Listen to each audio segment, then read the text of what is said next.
بنی اسرائیل میں ہی اللہ کے پیغمبر بنا کر بھیجے گئے تھے۔ اللہ فرماتے ہیں او کالذی مر علی قریہ، یا مثال اس شخص کی لے لو جو گزرا ایک بستی پر۔ مفسرین لکھتے ہیں کہ عزیر علیہ السلام اپنے سواری پر سوار تھے۔ ان کی سواری کیا تھی؟ گدھا۔ اس دور کی یہ بہت بڑی سواری تھی، لوگ گدھوں پر سفر کیا کرتے تھے، بڑے لمبے لمبے سفر کرتے تھے۔ آج کل تو موٹر سائیکلوں کا، کاروں کا دور ہے، اس وقت گھوڑوں کا اور گدھوں کا دور تھا، اور یہ بہت قیمتی جانور سمجھے جاتے تھے۔ آج بھی قیمتی ہیں، لیکن اس وقت بہت زیادہ ان کی قیمت تھی، کیونکہ یہ انسانوں کے فائدے کے لیے زیادہ تر استعمال ہوتے تھے۔ تو حضرت عزیر علیہ السلام اپنے گدھے پر سوار تھے۔ ان کا کھانے پینے کا جو سامان ہے وہ بھی اوپر لدا ہوا تھا، رکھا ہوا تھا گدھے کے اوپر ہی، کیونکہ سفر میں تھے، مسافر تھے۔ تو اللہ فرماتے ہیں وہ سفر کرتے کرتے ایک بستی کے پاس سے گزرے۔ اس بستی کی حالت کیا تھی؟ وَهِيَ خَاوِيَةٌ عَلَىٰ عُرُوشِهَا، وہ بستی تباہ و برباد ہو چکی تھی، اپنی چھتوں پر گری ہوئی تھی۔ خاویۃ علی عروشہا کا معنی یہ ہے کہ اپنی چھتوں پر گری ہوئی تھی، یعنی اس بستی کے اندر کوئی انسان زندہ نہیں تھا، نہ کوئی جانور زندہ بچا تھا، نہ وہاں کے مکانات ثابت شدہ اور صحیح بچے تھے۔ کھنڈرات میں مکان تبدیل ہو چکے تھے، انسان مر چکے تھے، جانوروں کی ہڈیاں تک گل چکی تھی۔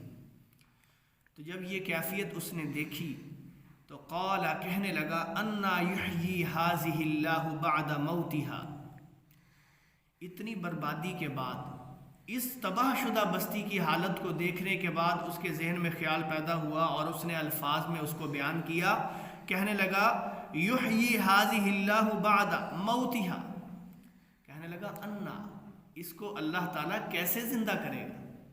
زندگی کے آثار تک نہیں ہے، تباہ و برباد ہو چکی ہے یہ بستی، تو جب کہ اللہ نے ہر انسان کو زندہ کرنا ہے، اس بستی کو اللہ کیسے زندہ کرے گا؟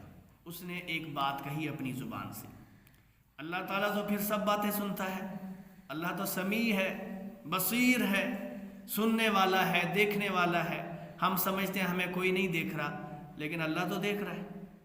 ہم سمجھتے ہیں ہماری باتیں کوئی نہیں سن رہا، کمرے کو کنڈی لگا لی ہم نے، دروازے بند کر دیے، کھڑکیاں بند کر دی، کوئی نہیں سنتا، لیکن اللہ تو پھر بھی سنتا ہے۔ اللہ تعالیٰ نے ان کی باتوں کو سنا، اور جب بات کو سنا تو اللہ تعالیٰ نے اس کو یہ بتانے کے لیے کہ اللہ تعالیٰ مردوں کو کیسے زندہ کرے گا، اس بستی کو کیسے زندہ کرے گا، فَأَمَاتَهُ اللَّهُ مِئَةَ عَامٍ، اللہ فرماتے ہیں ہم نے اس کو موت دے دی 100 سال تک کے لیے۔ وہ عزیر علیہ السلام اسی حالت میں فوت ہو گئے، 100 سال تک موت کی حالت میں رہے۔ ثم بعث، جب 100 سال گزر گئے تو اللہ تعالیٰ نے انہیں زندہ کیا، اٹھایا۔ تو زندہ کرنے کے بعد اللہ نے پوچھا، کم لبثت، تم کتنا عرصہ مرے رہے ہو؟ قال لبثت یوما او بعض یوم، اللہ فرماتے ہیں وہ کہنے لگا، لبثت یوما او بعض یوم، میں یا تو ایک دن مرا رہا ہوں، میری جو موت کی حالت ہے، زندگی ہے، زندگی تو نہیں، وہ موت کی کیفیت ہی اسے کہیں گے، یعنی موت کا جو پیریڈ ہے وہ 1 سال نہیں، 1 دن ہے یا آدھا دن ہے۔ اللہ اکبر کبیرہ، قال بل لبثت 100 عام، اللہ تعالیٰ نے فرمایا 1 دن نہیں، آدھا دن بھی نہیں، بل لبثت 100 عام، بلکہ تم پورے 100 سال تک مرے رہے ہو۔ عزیر علیہ السلام کیا ہے؟ اللہ کے پیغمبر ہیں، اللہ کے پیغمبر ہیں، فوت ہو چکے ہیں، اللہ زندہ کر کے پوچھ رہا ہے کتنا عرصہ فوت رہے ہو؟ وہ کہہ رہے 1 دن، آدھا دن۔ یعنی اللہ کا پیغمبر اگر فوت ہو جائے تو اس کو نہیں پتا کہ کیا ہوا۔ اللہ کا پیغمبر اس دنیا سے چلا جائے، دنیا میں زندہ ہو تو اللہ تعالیٰ وحی کے ذریعے غیب کی باتیں انہیں بتا دیا کرتا ہے، لیکن جب وہ فوت ہو جاتے ہیں، ان پر وحی کا سلسلہ بند ہو جاتا ہے، تو پھر انہیں نہیں پتا کہ کیا ہوا۔ یہ دیکھ لیں آپ کے سامنے اللہ کے پیغمبر ہیں، عزیر علیہ السلام ہیں، تو اللہ نے ان سے پوچھا کتنے سال مرے رہے؟ وہ کہنے لگا 1 دن۔ تو یہاں سے یہ پتہ چلتا ہے کہ عزیر علیہ السلام عالم الغیب نہیں تھے، جیسے عزیر علیہ السلام فوت ہونے کے بعد کچھ نہیں جانتے، اسی طرح اللہ کے تمام پیغمبر کچھ نہیں جانتے۔ یہ عقیدہ رکھنا کہ جی موت کے بعد بہت زیادہ طاقتیں مل جاتی ہیں اللہ کی طرف سے، بہت زیادہ اختیارات مل جاتے ہیں اللہ کی طرف سے، یہ ہندوانہ کفری عقیدہ ہے۔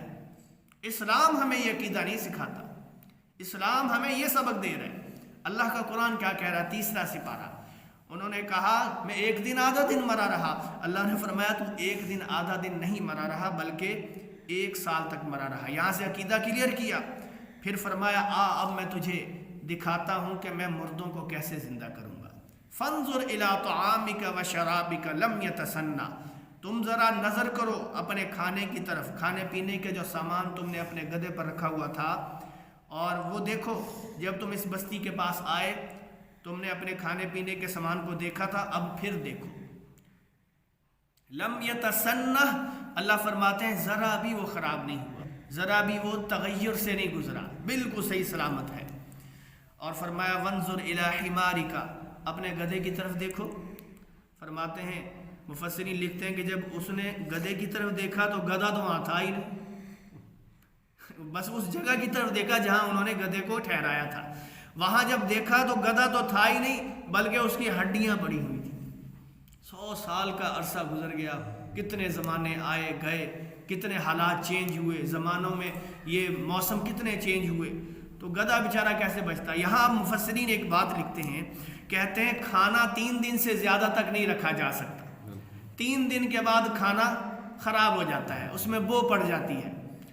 لیکن جو گدھا ہے وہ ایک جانور ہے، ایک جان ہے، وہ کہیں نہ کہیں منہ مار کر زندہ رہ سکتا ہے، کہیں فصل پہ چلا گیا، فصل کھا لی کسی کی، کہیں سے جا کے گھاس کھا لی، پانی پی لیا نہر سے، کہیں بھی پانی مل گیا تو وہ کچھ عرصے تک زندہ رہ سکتا تھا۔ لیکن ہوا کیا، 100 سال گزر گئے، کھانا خراب نہیں ہوا، گدھا بچا نہیں، اس کی ہڈیاں پڑی ہیں۔ اللہ حضرت عزیر کو یہ دکھانا چاہتے تھے کہ اللہ تعالیٰ جب مردوں کو زندہ کرتا ہے تو مردوں کو زندہ کرنے کے اللہ کے یہ طریقے ہیں۔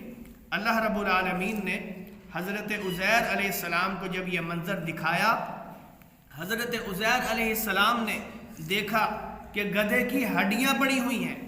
اللہ تعالیٰ نے فرمایا وانظر الی العظام کیف ننشزها ثم نکسوها لحما، تم ذرا گدھے کی ہڈیوں کی طرف نظر کرو، ہم اسے کیسے جوڑتے ہیں، کیسے ان کے اوپر ہم گوشت چڑھاتے ہیں۔ حضرت عزیر علیہ السلام ایسے دیکھ رہے ہیں اور وہ ہڈیاں زمین سے بلند ہوئیں، آپس میں جڑنا شروع ہوئیں 3D ماڈل کی طرح، جیسے آج کل یہ 3D اینیمیشن بناتے ہیں، موویز بناتے ہیں نا، کیمرے کا کمال دکھاتے ہیں۔ اللہ نے اس دور میں حضرت عزیر کو یہ حقیقت دکھائی، ہڈیاں زمین سے بلند ہوئیں، آپس میں جڑنا شروع ہوئیں، گدھے کا ڈھانچہ تیار ہو گیا۔ جب ڈھانچہ تیار ہوا تو اللہ نے فرمایا اب دیکھ، اب ہم ان ہڈیوں پر گوشت چڑھائیں گے۔ حضرت عزیر دیکھ رہے ہیں وانظر الی العظام کیف ننشزها ثم نکسوها لحما، دیکھتے ہی دیکھتے ہڈیوں کے اوپر گوشت کی تہ چڑھنا شروع ہو گئی، تمام کی تمام ہڈیاں گوشت کے اندر گم ہو گئیں، پوری ہڈیوں کے ڈھانچے پر گوشت چڑھ گیا۔ اور جب مکمل طور پہ گدھا تیار ہوا اس کے سامنے، اللہ تعالیٰ نے فرمایا اب دیکھو فلما تبین لہ قال اعلم ان اللہ علی کل شیء قدیر، اللہ فرماتے ہیں جب گدھا اس کے سامنے زندہ ہوا اس حالت میں تو وہ دیکھ کر فوراً کہنے لگا مجھے تو پہلے ہی پتا تھا کہ اللہ ہر چیز پر قادر ہے، میں تو دیکھنا چاہتا تھا اللہ کی اس قدرت کو، ایمان میرا پہلے ہی تھا۔ یعنی عزیر علیہ السلام کا یہ یقین تھا کہ اللہ مردوں کو زندہ کر سکتا ہے، لیکن عزیر علیہ السلام یہ دیکھنا چاہتے تھے اللہ کیسے کرے گا۔ اللہ نے آج ہمیں دکھا دیا نا، ہمارے دور میں کمپیوٹر کا دور ہے، فلموں کا دور ہے، ڈراموں کا دور ہے، موبائل کا دور ہے، ٹیکنالوجی کا دور ہے، اس کے ذریعے سے ہم دیکھ سکتے ہیں ایک مری ہوئی چیز دوبارہ کیسے بنتی ہے، کمپیوٹر کے ذریعے سے، پروگرامنگ کے ذریعے سے۔ لیکن اس دور میں یہ چیزیں نہیں تھیں، اللہ تعالیٰ نے فزیکلی انہیں دکھایا۔ ابراہیم علیہ السلام کا واقعہ آپ نے سنا ہی ہوگا کہ جب ابراہیم نے کہا کہ یا اللہ تو مردوں کو کیسے زندہ کرے گا، تو اللہ نے فرمایا ابراہیم تو نہیں مانتا کہ میں مردوں کو زندہ کر سکتا ہوں؟ کہنے لگے یا اللہ مانتا تو ہوں لیکن وَلَٰكِن لِيَطْمَئِنَّ قَلْبِي، میں دیکھ کر اپنے دل کو مطمئن کرنا چاہتا ہوں، دیکھنا چاہتا ہوں نظارہ کیسا ہوگا۔ تو ان کی بھی اللہ نے یہ خواہش پوری کی۔ تو ان آیات سے پتہ چلتا ہے کہ اللہ تعالیٰ مردوں کو جب زندہ کرے گا تو اللہ کے لیے یہ بڑا کام نہیں ہے کوئی۔ اللہ تعالیٰ نے صرف فرمانا ہے کن ہو جا فیکون، اسی وقت ساری دنیا کے لوگ زندہ ہو کر اللہ کے سامنے پیش ہو جائیں گے۔ اللہ سے دعا ہے اللہ تعالیٰ ہمیں مرنے سے پہلے مرنے کی تیاری کرنے کی اللہ توفیق عطا فرمائے۔ وآخر دعوانا ان الحمد للہ رب العالمین۔